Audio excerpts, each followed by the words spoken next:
आता सहज विचार केला की समजतं, किती छोट्या छोट्या फालतू गोष्टींना घाबरायचो मी. तिला सांगून टाकायला हवं होतं मनातील सारं. तसंही आज कुठं बोलते ती माझ्याशी. तिला सांगून टाकायला हवं होतं मनातील सारं काही. तसंही आज बोलणं बंद झालंच आहे की. माझ्या आयुष्यात याच्याहून वाईट अजून काय होणार होतं. लहानपणी थोडा अभ्यास सोडून थोडी जास्त मस्ती केली असती तर चाललं असतं, कारण आता मार्क्सना काही किंमत राहिलीच नाही. कमीत कमी आज आठवण काढायला थोड्या आठवणी तर गोळ्या झाल्या असत्या. माझं काडीचंही नुकसान झालं नसतं. थोडं धाडस दाखवलं असतं आणि तिला विचारलं असतं तर. काय माहीत आज तिच्या माझ्या घरात आमच्या लग्नाची बोलणी चालू असती.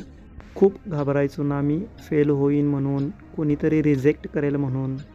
पण आज वाटतं तेव्हाच रिजेक्शन भेटले असते तर आता रिजेक्शनचा त्रास नसता झाला. सगळे सांगत होते आणि मी त्यांचं ऐकून वेड्यागत धावत होतो. खरं तर शर्यत कुठली नव्हतीच. खरी मजा तर आयुष्य स्लो चालण्यात आहे. काहीतरी मिळवायला प्रत्येक वेळी पळायलाच लागत नाही. ते 2 तास जास्तीचा अभ्यास करण्याऐवजी एखादा तास खेळलो असतो तर. जर आधीच माहीत असतं हे मित्र परत भेटणार नाहीत.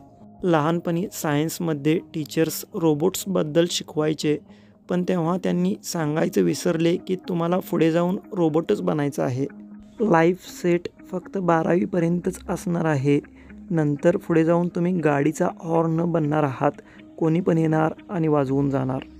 चांगले मार्क्स आणायचे होते चांगल्या नोकरीसाठी, चांगला माणूस होण्यासाठी. पण काय ह्या दोन्ही गोष्टी झाल्या? मग काय पॉईंट होता चांगलं मार्क्स आणायचा? कधी कधी विचार करतो या शरीरावर, या छोट्याशा मेंदूवर इतका प्रेशर देण्याची काही गरजही नव्हती जितकं प्रेशर बनवलं जातं.